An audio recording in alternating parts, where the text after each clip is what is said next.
some unknown reason, it would not bring up the LGBTQ that you had sent me. But let me ask, and aren't there different sections in that particular website that people can look and find various different types of.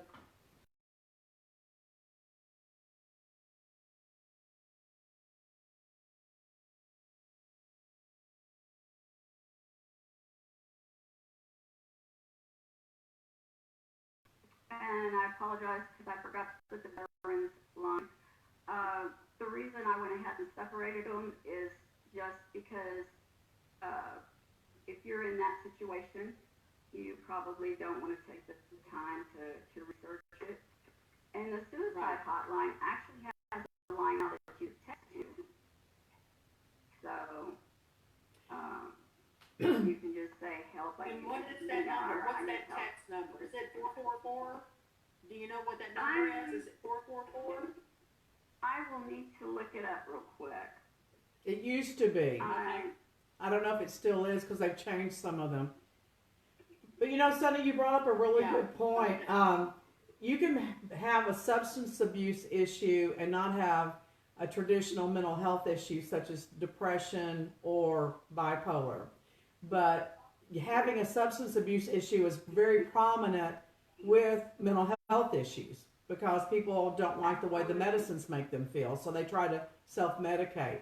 What are they talking about now? You know, because they update these all the time. It's really hard to stay on top of all the data and everything because it changes constantly. It does. The co-occurring mental health issues, they are finding that is more often than not the reason that people are using.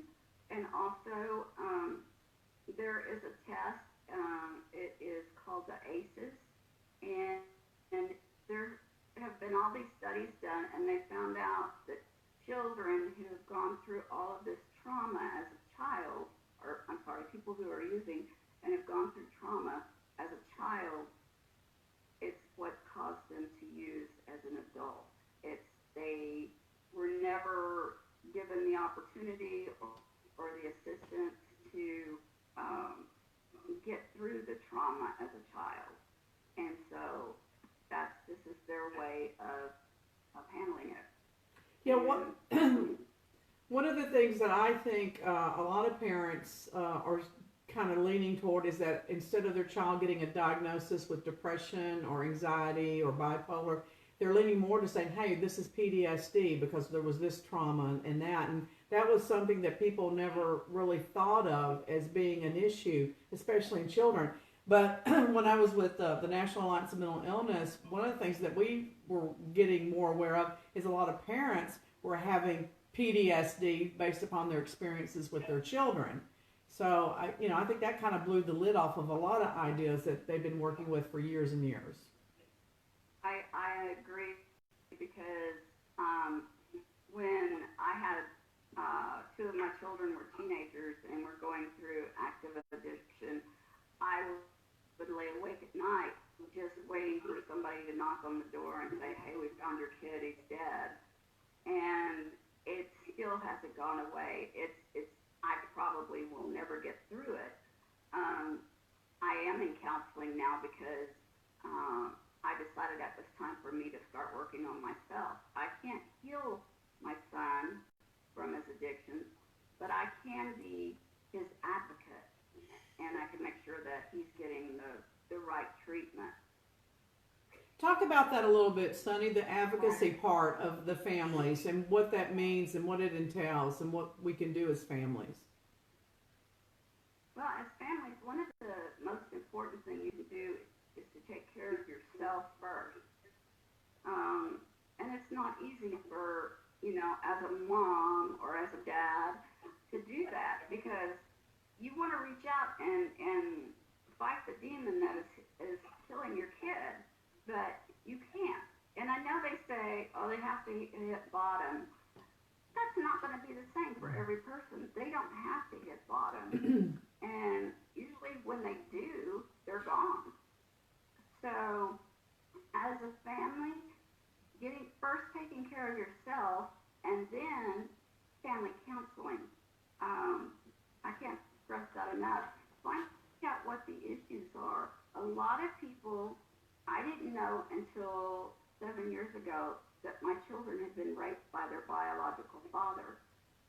three of them, male and female. Oh my. And it affected them horribly.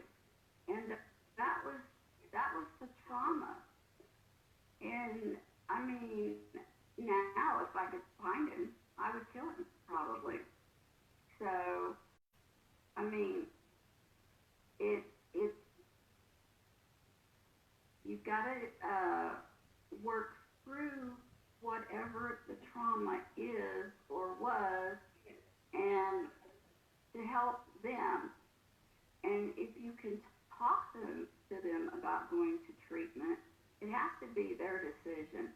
And I know a lot of people will say, well, we don't have insurance, or he doesn't qualify for Medicare or Medicaid. There is something out there for everyone. Where my son is right now, there's a church in another city that is paying for his trauma treatment, and he is finally going to get the trauma treatment he has needed all of these years. So, Yeah, a lot of people, there's always a way.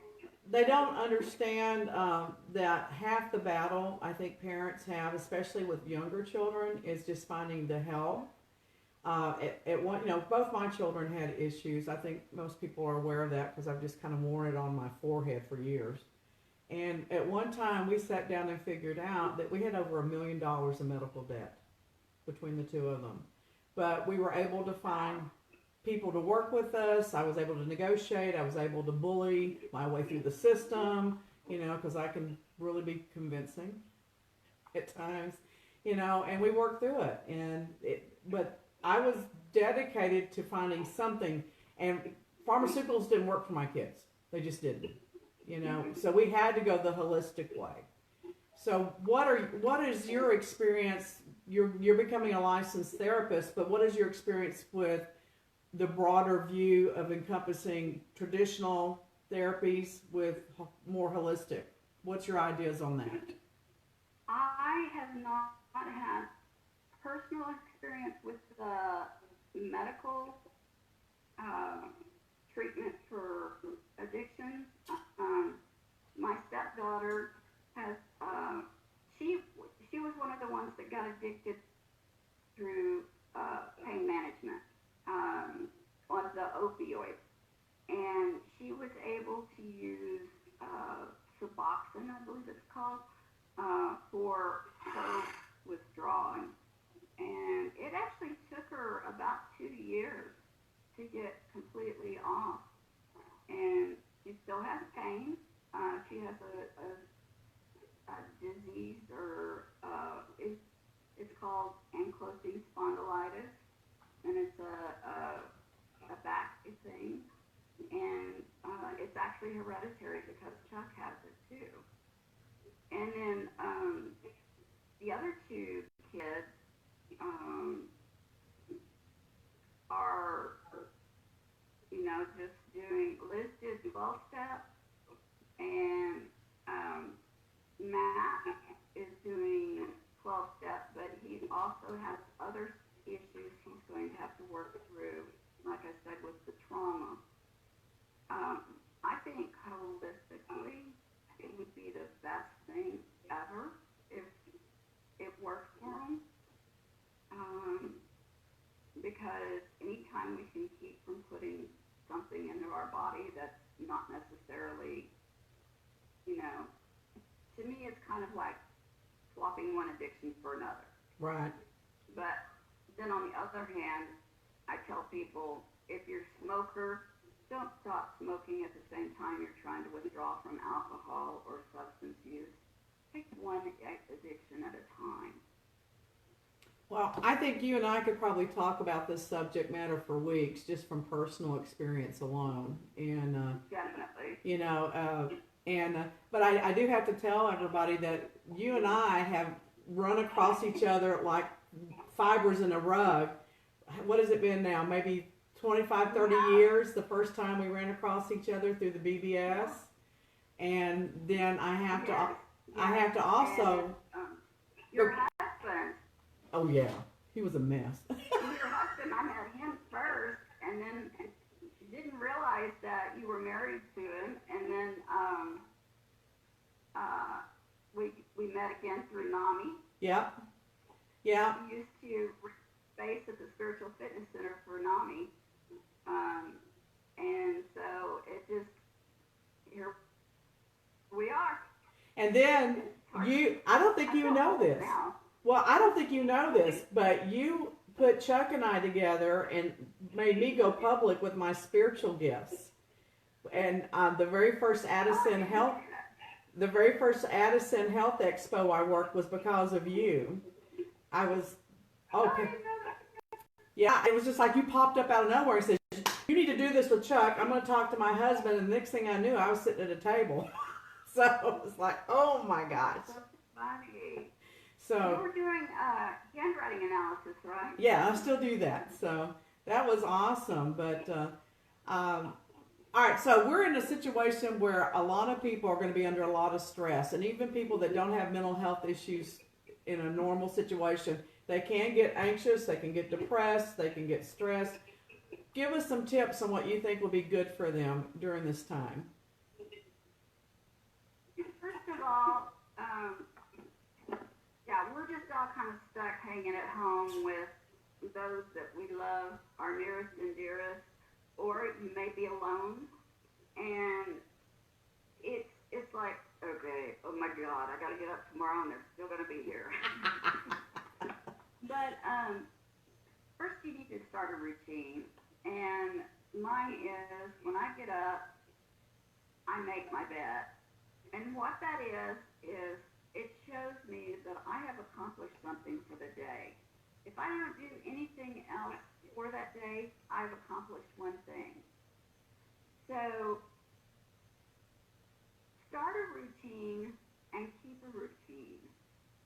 If you have little ones at home, start a schedule of chores that they need to do. Everybody pitch in. It's a good time. I've talked to people online where they're teaching their teenagers to balance a bank account, change a tire, do their own laundry. They're teaching them life skills. And, you know, that's not something we normally think about, but it's something that they will eventually need. Another thing you need to make sure you do is self-care. It's really easy to get depressed. I'm very fortunate that my daughter, her anxiety has turned into she started cleaning. I'm like, yay! She spent this morning in the kitchen, and it's like every counter's wiped down.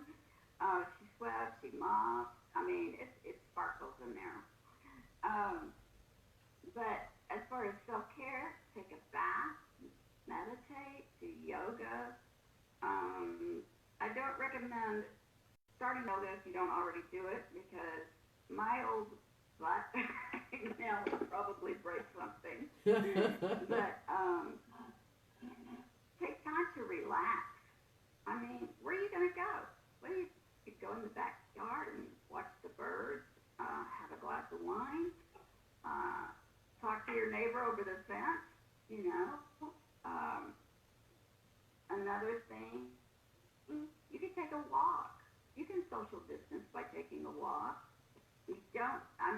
We're self-isolating, but if you're not having any symptoms, keep 6 feet away and take a walk through your neighborhood. Let's see. I do recommend that people who are living in a house with either their spouse or adult children or something, make sure you get your me time. Get some time by yourself, whether you want to read or watch your favorite TV show or whatever. Just get some time by yourself. Exercising would be good. Another thing I wrote down would be to keep a journal. I mean, if you think about it, this is some really weird stuff. Who knows, you may have a best-selling novel if you keep a journal. And Elizabeth, you're the author, aren't you? Paying attention. Well, yeah. I don't know if anybody would want to read this. Even I'm not sure I'd want to read this one. This might have a, this could, I mean, this is a Stephen King novel coming out in real life. I mean, jeez. Oh, yeah. I remember the movies back in, what, the 90s about an epidemic. Gosh, I can't remember her name. Oh, well. Anyway, it was one of those scary things where at the end you think everybody's healed and cured, and then you see the one monkey that's loose running wild. Oh, I remember that movie. Yeah. My mind just keeps going back to Soylent Green and Charlton Heston going, Soylent Green is people. You know? So, you I know. remember her name. Oh my gosh. Don't even go there. Yeah. Wow. So. Another thing too, my computer just came up and said your internet connection is unstable. So if I disappear, you'll know what's going on.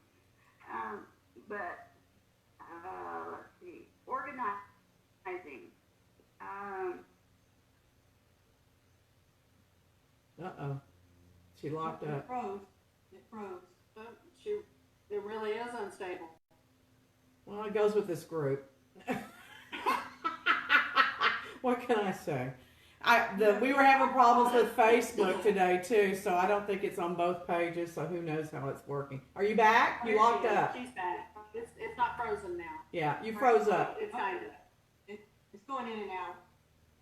One of the things Sunny talked about was yoga, in which is not one of my favorite things to do, but because Deborah had recommended for some issues I'm having with my back to get online and look for chair yoga, I found the very first video I found was yoga for seniors. Now I know Elizabeth's not too keen on that word senior, so we'll just take the senior out. Elders. Elders. Elders. There we go. Elders is the word I have an issue with. Seniors I'm okay with, because that's like being in school. How about old broads? You like old broads? No, I don't like that either. No, I don't. So I'm gonna. Older women were wow. Wise older women. Yeah, I mean. I like that. I can handle seniors, because okay, we're in the graduating class, and that's okay, but once you start calling me an elder and I'm not in a tribe, then I'm not real happy. Yeah. No. Don't call me the crone either. That's the one that just sets me off. The crone. Well, No. I'm gonna Either. save that link on our spiritual neighborhood for those who want to do yoga in a chair that's safe and easy. And if I can do it and I enjoyed it, it's going to be easy for you. And another thing my husband and I do after dinner is we ride our bikes up and down the street. There's hardly anybody out and about, but we take precautions as well. So those are two things on your list that we do, Sunny, is I do the yoga, but then the bike as well. But don't do the chair yoga in a chair with wheels, because I fell out of my chair. Yeah, you gotta be steady. You gotta be very. If you don't have one of those, then just put a rug under your chair and it'll keep it in place. No, I had a rug. It's still rolled. I landed on my butt. It was not pretty. Not No. good. But the chair yoga was really, really good. It was only 15 minutes, and I think everybody will enjoy that. So I'll share the link on our spiritual page for that. Well, I like to tell people. Okay, We done? time's up. Okay. We're What? done. All right. In closing, I just want to thank Sunny that you shared a lot of great information. I want you to come back. I want you to come back. I want you to come see us on a regular basis, because you hit on my passion. Mental health is so important, and frankly, in my mind, it's the foundation of holistic people, because if your mind is gone, it's hard to control any of the other issues. So it's really, really important, and I really appreciate how vulnerable and transparent you were today. I really do. Thank you so much. We've taken your links and I've put them out on my Facebook page, and we'll put them out there on Spiritual Neighborhood so everybody can have the free link to get to the whatever situation you're in. But I looked up the crisis line. All you have to do is text HOME, HOME, to 741-741, and I have that out there as well. Thank you for looking at that. Everybody Yeah, have that's a great day. Thanks, And thank you Sunny. for inviting me. Thank you. Bye. Yeah, we'll see Chuck next week. Tell him to fix that unstable network. Tell Sunny's husband hello. That's it. Sonny's husband, tell him hello. Yeah, yeah. Tell Mr. Sonny we're looking for him. Yeah. Tell Mr. Sonny we're looking for him. That's good. I like that, Deborah. That was good. He's gonna kill me. He's gonna kill me. Take care. Everybody, thanks everybody. Bye. Thanks, everybody. All right. Have a great weekend. I'm Easter. Happy Easter. Happy Easter. Yes. All right, I'm turning us off. Bye.